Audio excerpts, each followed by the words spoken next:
કોંગ્રેસને લઈને ગુજરાત કોંગ્રેસના વરિષ્ઠ નેતાઓની નારાજગી મુદ્દે ખુદ રાહુલ ગાંધી સક્રિય થયા છે। સૂત્રોનું માનીએ તો રાહુલ ગાંધીએ ગુજરાત કોંગ્રેસ પ્રભારી રાજીવ સાતવ સાથે સતત 2 કલાક બેઠક કરી છે।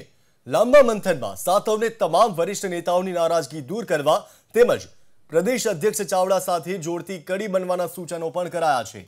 રાજીવ સાતવે આગામી 2 અઠવાડિયામાં પ્રદેશના અલગ અલગ જૂથના નેતાઓને 1 to 1 મળી તેમની વાત સાંભળી નારાજગી દૂર કરવાનો ભરોસો પણ આપ્યો છે।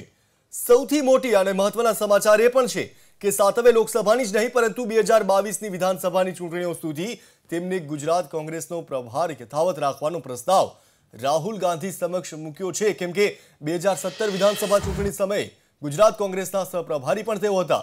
ત્યારે રાજ્યની તમામ ગતિવિધિઓને જાણતા હોવાથી ગુજરાતમાં સરકાર બનાવવાના રાહુલ અને તત્કાલીન પ્રભારી ગેહલોતનું અધૂરું સપનું પૂરું કરવાનો પણ તેમણે ભરોસો આપ્યો। જો કે આ બેઠકમાં જસદણની ચૂંટણીમાં હાર કેમ થઈ તે તમામ મુદ્દે પણ પૂરી સમીક્ષા કરાઈ। અમારા સંવાદદાતા કલ્પેશ રાવલ જોડાઈ ચૂક્યા છે। કલ્પેશ, એ જણાવો કે રાજીવ સાતવ અને રાહુલ ગાંધી વચ્ચે મુલાકાત થઈ હતી। આ મુલાકાતમાં ખાસ કયા કયા મુદ્દાઓ પર ચર્ચા થઈ અને રાજીવ સાતવે શું વિશ્વાસ આપ્યો છે કે આગામી સમયમાં કોંગ્રેસનો જે વિખવાદ છે તેને દૂર કરી શકશે?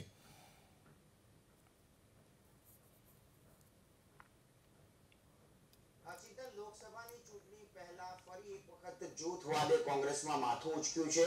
બોટાદ, રાજકોટ, સુરત કોંગ્રેસમાં જે પ્રકારે નિમણૂકોને લઈને આંતરિક જૂથવાદ સપાટી પર આવ્યો હતો, એના થોડા સમય પહેલા અર્જુન મોઢવાડિયાના ત્યાં જે બેઠક મળી હતી તેને લઈને પણ અનેક કટકડો થઈ હતી। આ તમામ ઘટનાક્રમ મામલે ખુલાસા કરવામાં આવેલા છે અને રાજીવ સાતવે જે રીતે એઆઈસીસીના અત્યંત વિશ્વસનીય સૂત્રોનું જો માનીએ તો આ સમગ્ર ઘટનાને રાજીવ સાતવે એક પડકાર તરીકે લીધેલી છે અને આ પડકારને પહોંચી વળવા માટે માત્ર 2 સપ્તાહનો સમય માંગવામાં આવ્યો છે। 2 સપ્તાહમાં તમામ જૂથના નેતાઓ સાથે તેઓ 1 to 1 બેઠક કરશે।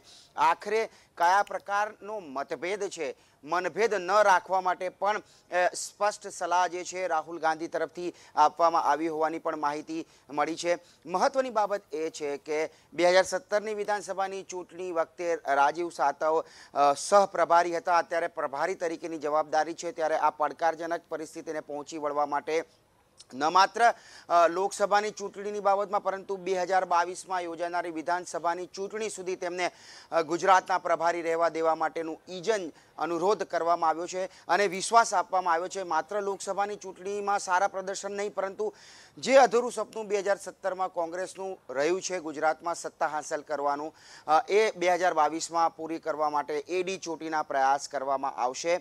ખૂબ જ શાંત સ્વભાવના છે રાજીવ સાતવ અને તમામને લઈને ચાલવાની જે એક પ્રકારની એમની એક સ્વભાવ છે તેને લઈને આગામી દિવસોમાં ચાહે અમિત ચાવડા હોય, ચાહે પરેશ ધાનાણી હોય, ચાહે અર્જુન મોઢવાડિયા હોય, તમામ દિગ્ગજ નેતાઓ સાથે તેઓ 1 to 1 મીટિંગ કરશે। મતભેદ દૂર કરવામાં આવશે, મનભેદ નહીં રાખવા માટે જણાવવામાં આવશે અને નિમણૂકની પ્રક્રિયાથી માંડી લોકસભાની ચૂંટણી માટેની જે ટિકિટની ચયન પ્રક્રિયા છે તમામ બાબતોમાં સંપૂર્ણ રીતે સાથ સહકારથી કામ હાથ ધરવામાં આવે અને ફરી એક વખત 2 સપ્તાહ બાદ તમામ કોંગ્રેસના નેતાઓ એક છે એ પ્રકારનો મેસેજ જે છે ગુજરાતના રાજકારણમાં, રાષ્ટ્રીય રાજકારણમાં આપવામાં આવશે। કલ્પેશ, આ બધાની વચ્ચે એક સવાલ મોટો એ પણ છે, કદાચ મોટો પડકાર પણ એને કહી શકાય કે નેતા વિપક્ષ અને પ્રદેશ પ્રમુખ વચ્ચે સંકલનનો અભાવ, એક તરફ યુવા જૂથ, એક તરફ સિનિયર નેતાઓનું જૂથ, આ એક મોટો પડકાર કહી શકાય રાજીવ સાતવ માટે?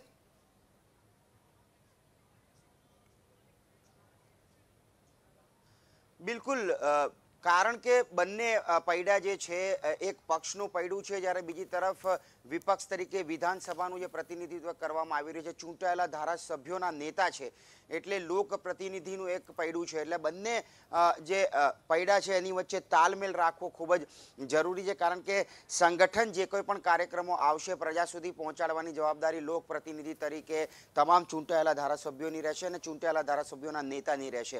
એટલે સ્વાભાવિક છે કે જ્યાં સુધી 2 પૈડા સમાન રીતે નહીં ચાલે તો સ્વાભાવિક છે કે પક્ષને મોટું નુકસાન થઈ શકે છે। આવા સંજોગોમાં આગામી દિવસોમાં બેઠકોનો દોર ચાલશે। અમિત ચાવડા અને પરેશ ધાનાણી વચ્ચેની જે કથિત દૂરી છે તેને મિટાવવાના પ્રયાસ કરવામાં આવશે, નિકટતા લાવવાના પ્રયાસ કરવામાં આવશે અને આગામી દિવસોમાં સંગઠન અને તમામ કોંગ્રેસના જે ધારાસભ્યો જે છે એક થઈને તમામ જે કાર્યક્રમો જે છે તેમાં પૂરતી મજબૂતાઈથી આગળ આવે તેવી શક્યતા છે અને એમાં રાજીવ સાતવનો જે રોલ છે ખૂબ જ મહત્વનો છે. ચિંતન, અગાઉ કહ્યું એ પ્રમાણે 15 દિવસનો સમય માંગવામાં આવ્યો છે રાહુલ ગાંધી પાસે અને આ 15 દિવસની અંદર એ તમામ નેતાઓ કે જેઓને એકબીજા સાથે મતભેદ છે એક જ પ્લેટફોર્મ પર રાજીવ સાતવ લાવશે એ પ્રકારનો પડકાર તેમણે ઝીલ્યો છે અને એ પડકારને પહોંચી માળવાના સક્રિય પ્રયાસ કરાશે.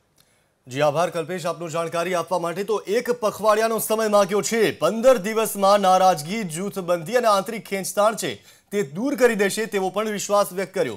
2019 જ નહીં પરંતુ 2022ની વિધાનસભા ચૂંટણી માટે પણ તેમણે એવો વિશ્વાસ વ્યક્ત કર્યો છે કે તેઓ પક્ષમાં જે કંઈ પણ ચાલી રહ્યું છે, જે કંઈ પણ રંધાઈ રહ્યું છે, આંતરિક વિખવાદ થઈ રહ્યો છે તેને દૂર કરી દેશે. એટલા માટે જ રાહુલ ગાંધીએ તેમના પર વિશ્વાસ પણ મૂક્યો છે.